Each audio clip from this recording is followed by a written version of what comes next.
제32장.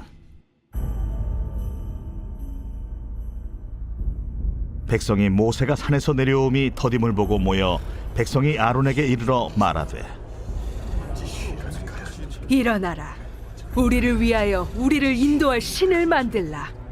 이 모세 곧 우리를 애굽 땅에서 인도하여 낸 사람은 어찌 되었는지 알지 못함이니라. 아론이 그들에게 이르되, 너희의 아내와 자녀의 귀에서 금고리를 빼어 내게로 가져오라. 모든 백성이 그 귀에서 금고리를 빼어 아론에게로 가져가매 아론이 그들의 손에서 금고리를 받아 부어서 조각칼로 새겨 송아지 형상을 만드니 그들이 말하되, 이스라엘아, 이는 너희를 애굽 땅에서 인도하여 낸 너희의 신이로다. 아론이 보고 그 앞에 제단을 쌓고 이에 아론이 공포하여 이르되, 내일은 여호와의 절일이니라. 이튿날에 그들이 일찍 일어나 번제를 드리며 화목제를 드리고 백성이 앉아서 먹고 마시며 일어나서 뛰놀더라. 여호와께서 모세에게 이르시되, 너는 내려가라. 네가 애굽 땅에서 인도하여 낸 네 백성이 부패하였도다. 그들이 내가 그들에게 명령한 길을 속히 떠나 자기를 위하여 송아지를 부어 만들고 그것을 예비하며 그것에게 제물을 드리며 말하기를, 이스라엘아, 이는 너희를 애굽 땅에서 인도하여 낸 너희 신이라 하였도다. 내가 이 백성을 보니 목이 뻣뻣한 백성이로다. 그런즉 내가 한 대로 두라. 내가 그들에게 진노하여 그들을 진멸하고 너를 큰 나라가 되게 하리라. 모세가 그의 하나님 여호와께 구하여 이르되, 여호와여, 어찌하여 그 큰 권능과 강한 손으로 애굽 땅에서 인도하여 내신 주의 백성에게 진노하시나이까? 어찌하여 애굽 사람들이 이르기를 여호와가 자기의 백성을 산에서 죽이고 지면에서 진멸하려는 악한 의도로 인도해 내었다고 말하게 하시려 하나이까? 주의 맹렬한 노를 그치시고 뜻을 돌이키사 주의 백성에게 이 화를 내리지 마옵소서. 주의 종 아브라함과 이삭과 이스라엘을 기억하소서. 주께서 그들을 위하여 주를 가리켜 맹세하여 이르시기를, 내가 너희의 자손을 하늘의 별처럼 많게 하고 내가 허락한 이 온 땅을 너희의 자손에게 주어 영원한 기업이 되게 하리라 하셨나이다. 여호와께서 뜻을 돌이키사 말씀하신 화를 그 백성에게 내리지 아니하시니라. 모세가 돌이켜 산에서 내려오는데 두 증거판이 그의 손에 있고 그 판의 양면 이쪽 저쪽에 글자가 있으니 그 판은 하나님이 만드신 것이요 글자는 하나님이 쓰셔서 판에 새기신 것이더라. 여호수아가 백성들의 요란한 소리를 듣고 모세에게 말하되, 진중에서 싸우는 소리가 나나이다. 모세가 이르되, 이는 승전가도 아니요 패하여 부르짖는 소리도 아니라 내가 듣기에는 노래하는 소리로다. 진에 가까이 이르러 그 송아지와 그 춤추는 것들을 보고 크게 노하여 손에서 그 판들을 산 아래로 던져 깨뜨리니라. 모세가 그들이 만든 송아지를 가져다가 불살라 부수어 가루를 만들어 물에 뿌려 이스라엘 자손에게 마시게 하니라. 모세가 아론에게 이르되, 이 백성이 당신에게 어떻게 하였기에 당신이 그들을 큰 죄에 빠지게 하였느냐? 아론이 이르되, 내 주여, 노하지 마소서. 이 백성의 악함을 당신이 아나이다. 그들이 내게 말하기를, 우리를 위하여 우리를 인도할 신을 만들라. 이 모세 곧 우리를 애굽 땅에서 인도하여 낸 사람은 어찌 되었는지 알 수 없노라 하기에 내가 그들에게 이르기를, 금이 있는 자는 빼내라 한즉 그들이 그것을 내게로 가져왔기로 내가 불에 던졌더니 이 송아지가 나왔나이다. 모세가 본즉 백성이 방자하니 이는 아론이 그들을 방자하게 하여 원수에게 조롱거리가 되게 하였음이라. 이에 모세가 진문에 서서 이르되, 누구든지 여호와의 편에 있는 자는 내게로 나아오라. 하매 레위 자손이 다 모여 그에게로 가는지라. 모세가 그들에게 이르되, 이스라엘의 하나님 여호와께서 이렇게 말씀하시기를, 너희는 각각 허리에 칼을 차고 진 이 문에서 저 문까지 왕래하며 각 사람이 그 형제를, 각 사람이 자기의 친구를, 각 사람이 자기의 이웃을 죽이라 하셨느니라. 레위 자손이 모세의 말대로 행함에 이날의 백성 중에 3,000명가량이 죽임을 당하니라. 모세가 이르되 각 사람이 자기의 아들과 자기의 형제를 쳤으니 오늘 여호와께 헌신하게 되었느니라. 그가 오늘 너희에게 복을 내리시리라. 이튿날 모세가 백성에게 이르되 너희가 큰 죄를 범하였도다. 내가 이제 여호와께로 올라가노니 혹 너희를 위하여 속죄가 될까 하노라. 하고 모세가 여호와께로 다시 나아가 여짜오되 슬프도소이다. 이 백성이 자기들을 위하여 금신을 만들어 싸우니 큰 죄를 범하였나이다. 그러나 이제 그들의 죄를 사하시옵소서. 그렇지 아니하시오면 원하건대 주께서 기록하신 책에서 내 이름을 지워버려 주옵소서. 누구든지 내게 범죄하면 내가 내 책에서 그를 지워버리리라. 이제 가서 내가 네게 말한 곳으로 백성을 인도하라. 내 사자가 네 앞서 가리라. 그러나 내가 보응할 날에는 그들의 죄를 보응하리라. 여호와께서 백성을 치시니 이는 그들이 아론이 만든 바 그 송아지를 만들었음이더라. 할렐루야. 사랑하는 성도 여러분, 오늘은 출애굽기 32장입니다. 40일 동안 모세가 시내산 정상에서 하나님과 시간을 보낼 때 산 밑에 있던 백성들의 마음은 초조해졌습니다. 그것은 그들의 지도자 모세가 언제 내려올지 모른다는 것입니다. 누구도 시내산 정상으로 올라가서 모세의 안부 또 생사 여부조차 확인할 수가 없었어요. 이에 백성들이 아론을 찾아가 한 가지 요구를 합니다. 그것이 우리를 위하여 우리를 인도할 신을 만들라고 요구합니다. 출애굽기를 1장부터 차근차근히 읽어오고 있는 터라 하나님이 어떻게 백성들을 이끌어내시고 오늘까지 인도해 오셨는지를 아는 우리는요, 이 구절에 와서는 마음이 쿵 하고 내려앉게 되죠.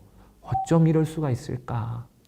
여기서 하나님을 만나도 모세라는 대리자를 거쳐서 만났던 백성이 맞게 되는 비참한 결과가 어떠한지를 우리가 보게 되는 것입니다. 여러분, 이스라엘 백성들은 애굽에서 또 광야에서 놀라운 하나님을 경험했죠. 그들은 하나님의 음성과 뜻을 듣지 못했거나 알지 못했던 것이 아니었습니다. 그러나 마귀는 그런 그들을 흔들어 완전히 무너뜨리는 데에 40일이면 충분했습니다. 나 외에 다른 신을 두지 말고 그 어떤 형상도 만들지 말라 말씀하셨음에도 그 말씀을 정면으로 어기고 하나님을 대적하는 자로 돌아서게 하는 것이요, 40일이면 충분했어요. 어떻게 이렇게 되었을까? 말씀을 통해 묵상하게 되는 것은 하나님을 만나도 늘 다른 사람을 통해서야 만나는 신앙인이면 그럴 수 있겠다는 생각이 듭니다. 이스라엘 백성들은 늘 대리자 모세를 통해 하나님의 뜻을 전달받았습니다. 그들은 그것을 모세에게 요구했습니다. 출애굽기 20장 19절에 모세에게 이르되 당신이 우리에게 말씀하소서 우리가 들으리이다. 하나님이 우리에게 말씀하시지 말게 하소서 우리가 죽을까 하나이다. 모세가 그들과 함께 있었을 때에는 이런 신앙은 문제가 없었어요. 그러나 그 대리자 모세가 보이지 않게 되자 결국 자신들의 진짜 신앙의 현 주소가 드러난 거죠. 이 모습은 오늘을 사는 우리에게 두려운 경고와 같은 말씀이라고 여겨집니다. 여러분, 신앙의 대리자를 세우고 하나님과 만나는 삶을 이제는 정리해야 합니다. 하나님의 말씀을 누군가가 씹어 놓은 것을 읽으면서 만족하는 신앙인이 되어서는 안 돼요. 놀라운 내용이라도 다른 사람 간증지기를 읽으며 그 사람이 만난 하나님의 만족하며 위안을 얻는, 도전을 얻는 삶도 그것은 은혜의 통로이긴 하지만 그렇게만 신앙생활해서는 안 됩니다. 이제는 모세와 같은 사람을 하나님과 나 사이에 둘 필요가 없는 시대가 되었어요. 왜냐하면 영원한 중보자 되시는 예수 그리스도가 아예 나의 생명이 되셨고 성령님은 나를 친히 가르치시고 또 세워주십니다. 물론 이 모든 과정에 교회의 지도자들과 또 목회자들의 가이드와 도움은 필요하겠지요. 그러나 분명히 오늘 말씀을 통해 기억할 것은 하나님께 나아가 그분의 말씀을 듣고 그분과 교제하는 주체가 되어야 한다는 것이죠. 사랑하는 여러분, 여러분이 말씀으로 곧바로 들어가시는 연습을 하시게 되기를 바랍니다. 그리고 그분의 음성을 듣기를 사모하십시오. 성경 함께 읽기도 결국에는 여러분이 직접 성경을 펴서 읽고 묵상할 수 있는 삶을 위한 훈련이 되도록 이렇게 저도 영상을 찍는 거지요. 내가 그동안 신앙생활에 대리자를 세우었던 것을 이제는 정리하시는 역사가 있으시게 되기를 축복합니다. 아론은 우리를 위하여 신을 만들라 요구하는 백성들을 바른 길로 인도해 주어야 했습니다. 그러나 그는 하나님이 세우신 지도자의 역할을 감당하지를 못했어요. 아론의 타락이 온 백성의 타락에 물꼬를 튼 것이지요. 그래서 우리가 하나님이 세우신 지도자들을 위해 부단히 기도할 필요가 있는 것입니다. 아론은 백성들에게 갖고 있는 금 귀고리를 가져오라고 명령합니다. 그리고 그것을 모아서 금송아지를 만들어 세웁니다. 그 유명한 금송아지 우상이 세워진 것입니다. 이렇게 이야기를 해요. 이스라엘아, 이는 너희를 애굽 땅에서 인도하여 낸 너희의 신이로다. 백성들은 금송아지에게 번제, 온전한 헌신을 의미하는 제사지요. 그리고 화목제, 하나님께 감사를 드릴 때 올리는 제사지요. 이렇게 번제와 화목제를 드립니다. 그리고 금송아지를 두고 먹고 마시며 즐거워합니다. 여러분, 이 장면이 참 무섭습니다. 그들은 지금 하나님이 지정하신 번제와 화목제를 드리고 있는 것입니다. 그들이 올려드리는 예배의 모습은 금송아지만 없으면 딱 하나님께 드리는 것과 별반 차이가 없어요. 여러분, 우리가 예배를 드려도 그 대상이 하나님이 아니실 수 있다는 것을 아십니까? 전심으로 삶을 내어드리고 이웃과 화목해도 그 대상이 하나님이 아니실 수 있다는 것은 소름이 돋을 정도로 무서운 일이에요. 이스라엘 백성들은 지금 자신의 삶을 온전히 헌신하겠다는 의미의 번제, 또 이웃들과 풍성한 나눔이 있는 화목제로 예배를 드리고 있는데, 그러면 그들의 예배 대상이 하나님이 아니시면 누구란 말입니까? 잘 아셔야 합니다. 금송아지가 아니에요. 금송아지는 백성들도 아무것도 아님을 알고 있었습니다. 자신들이 갖고 있던 금 귀고리 덩어리인 것을 그들이 왜 모르겠습니까? 그들이 지금 예배하고 있는 것은 다름 아니라 바로 그 금송아지 안에 들어가 있는 나 자신입니다. 그것이 금송아지의 진짜 정체인 것입니다. 무엇을 보면 이것을 알 수 있지요? 출애굽기 32장 첫 번째 고백. 우리를 위하여 우리를 인도할 신을 만들라 라고 그들이 요구했던 것이에요. 그들이 예배하고 있는 것은요, 우리를 위하여 만들어진 금송아지입니다. 그러니까 금송아지는 껍데기일 뿐이고요, 그 안에는 누가 들어가 있는 거냐면 나 자신이 들어가 있는 것입니다. 나를 위하여 신도 부리는 거죠. 그러니까 진짜 그들이 숭배하고 있는 대상은 바로 자신들이었던 것입니다.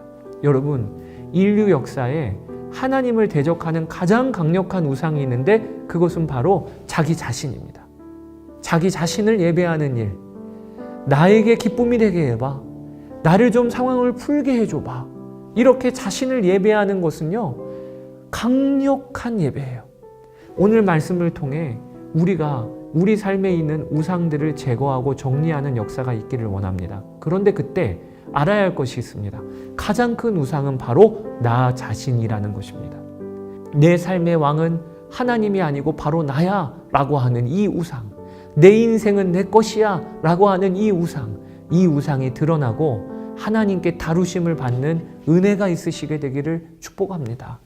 하나님은 모세에게 지금 산 밑에서 벌어지는 일에 대하여 알려주세요. 그러면서 10절에 내가 그들을 진멸하고 너를 통해 새 민족을 다시 세우겠다고 말씀하십니다. 이때 모세는 하나님께 강력한 중보 기도를 올려드려요. 하나님, 어찌하여 그렇게 하십니까? 그러면서 뜻을 돌이키시도록 간구합니다. 그런데 이때 모세의 기도를 여러분 살펴보세요. 그는 하나님께 뜻을 돌이키시라고 간구하면서 그 이유가 이스라엘 백성들을 위함도 아니었어요. 내가 그래도 지도자인데 이스라엘 백성들을 살리자, 이런 게 아니었습니다. 모세의 기도 내용을 살펴보면 그는 산 밑의 백성들과는 전혀 반대의 마음이에요.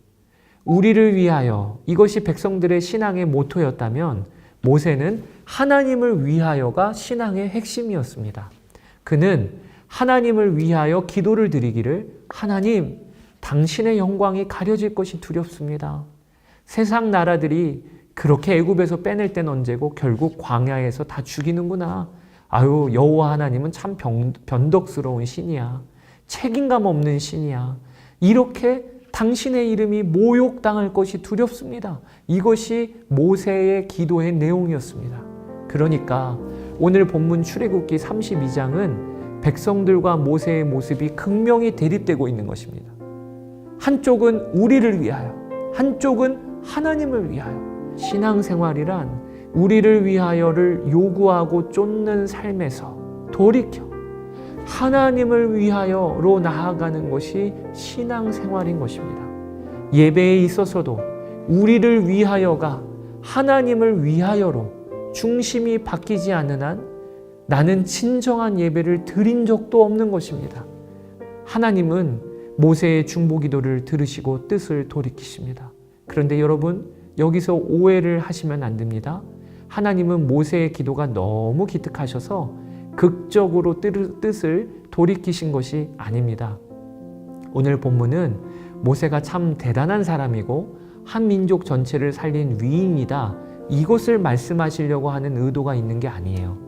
오늘 본문은 모세의 중보기도는 이제 성육신 하실 예수 그리스도가 어떤 분이신가를 분명히 드러내고 예표하는 사건이라고 볼 수가 있습니다. 모세는 예수 그리스도를 예표하는 인물이에요. 하나님의 진노는요, 오직 예수 그리스도의 생명이 치러진 십자가로 말미암아 진노에서 사랑으로 바뀌게 되는 것입니다. 여러분, 하나님의 진노 앞에서 예수 그리스도의 중보 사역은 항상 진행이 되고 있어요. 그리고 예수 그리스도의 중보 때문에 하나님은 지금도 우리를 사랑으로 뜻을 돌이키셔서 품어주고 계신 것입니다.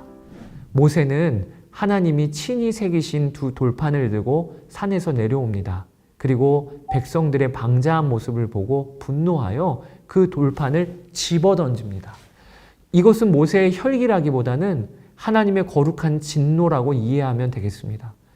돌판에 담겨있는 것은 하나님의 사랑이죠. 백성들을 향한 사랑.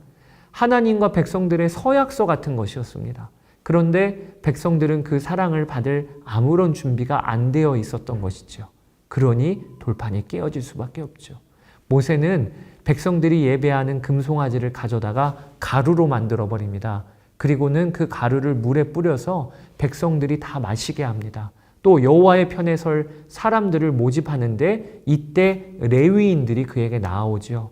이제 하나님의 엄중한 심판이 시작됩니다. 레위인들은 칼을 차고 백성 중에 다니며 만나는 사람들을 죽입니다. 그 사람이 친구일 수도 있고 가족일 수도 있었지만 그들은 하나님을 경외함으로 그렇게 했습니다. 이 일로 백성 중에 3,000명가량이 죽었습니다. 아마 금송아지 사건의 주동자들 혹은 열렬한 예배자들은 다 죽임을 당했을 것입니다. 여러분, 여기서 우리가 알아야 할 것이 있어요. 이스라엘 백성이 성인 남자만 60만 명인 것을 감안하면 그 중에서 3,000명이 죽었다? 이것은 하나님의 진노도 꽤 무서웠다는 것을 드러내시지만 그와 동시에 그 와중에도 백성 대부분을 보존하신 하나님의 은혜가 오늘 부어졌다고도 볼 수 있겠습니다. 모세는 하나님께 백성들의 죄를 사하시도록, 그래서 다시 하나님의 백성 삼으시도록 간구합니다. 이 일에 자신의 생명을 겁니다. 그래서 그가 이렇게 간구해요. 이제 그들의 죄를 사하소서. 그렇지 아니하시면 원하건대 주께서 기록하신 책에서 내 이름을 지워버려 주옵소서. 사랑하는 여러분, 오늘도 나를 위하여에서 하나님을 위하여 이렇게 우리의 신앙이 뒤집어지고 바뀌는 하루 되시기를 주의 이름으로 축복합니다. 감사합니다.